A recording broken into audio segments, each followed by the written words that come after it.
Let's just focus and welcome on board Mr. Rahul Mithal. He is the Chairman and Managing Director at Rites, joining us on the show. Rahul, hi. Thank you so much for making time and speaking with us. Well, I was looking at your Q1 performance and it doesn't look very impressive. Whether you look at it on a year-on-year basis or sequentially, there's a decline in terms of revenue, EBITDA as well as profits. I understand that partly it's account of the export revenue being lower. But could you talk to us about that? Is there going to be some bunching up in Q2, Q3 that we should expect? Good morning. So let's break down the Q1 performance. As you correctly said, when we started this FY, our strategy was to minimize the impact of our two challenges. One was this export stream, and the other was the change dynamics in the QA, that is the inspection stream of business. In the export stream, the FY started with an order book of only about 100 crores. And that had an impact in this quarter of about 16 crores on our profits. In the inspection stream, you see the new order of railways started cutting in this quarter. And in that, the rates are about 1/5 of the earlier rates. And that impacts about 60% of my QA business. So that had an impact of about 10 crores on our profits.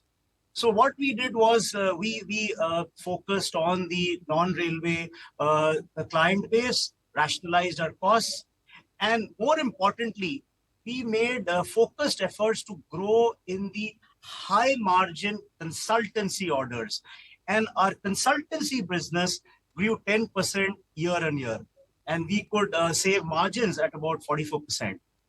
And this, along with an increased profit of 10 crores from our subsidiary RMCL, could minimize the impact of these two challenges to a drop of about 19 crores in the EBITDA, while maintaining our core EBITDA margins at 29.6% and our PAT margins at 21%. All right. Morning, Mr. Mithal. I just wanted to also talk about, the infra capex, because on the one hand, that has been strong. And on the other hand, there has been that decline in the consultancy revenue. You brought that up as well. What is the outlook in terms of how you plan to deal with some of the private players, how you're looking to take on that competition? No, in fact, to correct you, the domestic consultancy revenue grew year on year by 10%. And that's our core strength. The drop was in the export stream of revenue and the inspection stream of revenue. So in terms of consultancy, which is in fact, if you see this quarter itself, we got about 70 orders totaling to about more than 300 crores across sectors.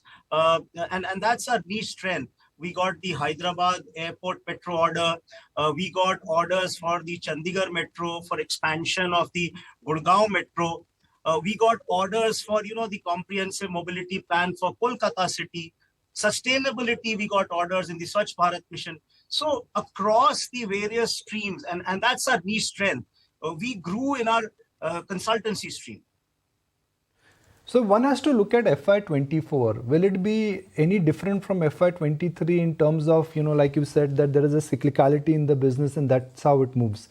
How will FY24 be different from FY23? You see, FY23, the export revenue was high because these were pre-COVID orders and the shipment happened in 21, 22 and 22, 23. As I mentioned, we have been making all efforts and we are quite confident building up on this strategy as we did in Q1 that down the coming quarters, our export stream should start generating some revenue, which is a good top line and a good margin stream of revenue. Similarly, with the change dynamics in the QA business, which I mentioned, the inspection business, and our building up on the non-IR client base in an aggressive manner, we should be able to recover lost ground in these two streams. And in the domestic consultancy as well as international consultancy stream, which is our core niche strength, and as you saw, Q1 saw growth in that, we will continue to build up on that and leverage this strength, especially the increased capex allocation. So having said that, what we're trying to get from you is what will be the kind of revenue growth and margins that we should expect for FY24 as a whole?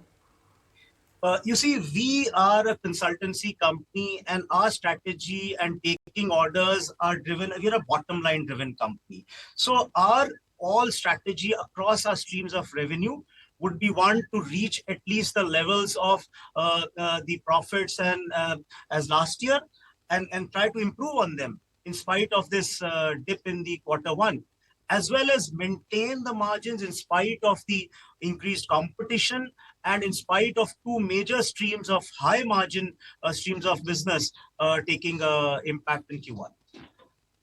Lastly, a quick word on the order book. I understand it's around 5,700 odd crores, but in terms of the pipeline, how does it look like and what part becomes executable this year? Yes, you're correct. 5,700 crores is our order book, which has consultancy as about 2,700 crores. Turnkey business is about another 2,700 crores.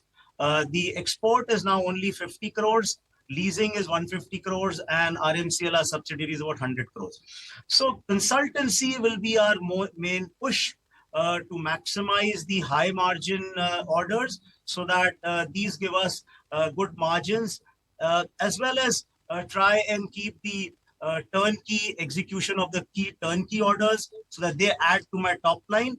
And as I said, the key focus will be to try and get some finite export-tech orders which can start contributing to my revenue by the end of the FY.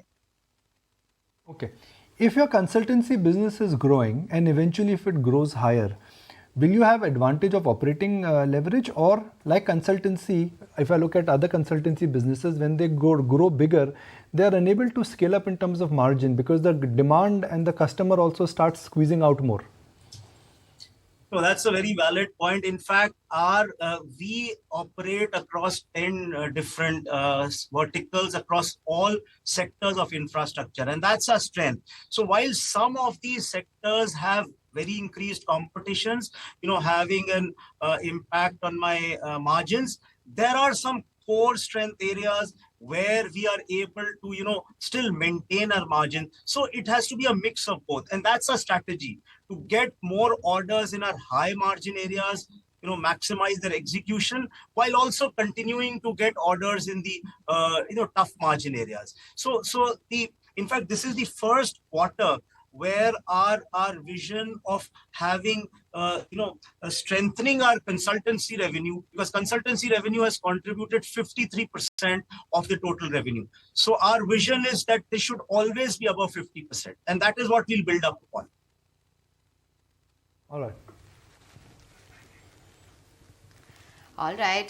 Thanks so much then for taking time out and giving us a view as to how things are shaping up, Mr. Mithal. Good to have you on board with that outlook. That's the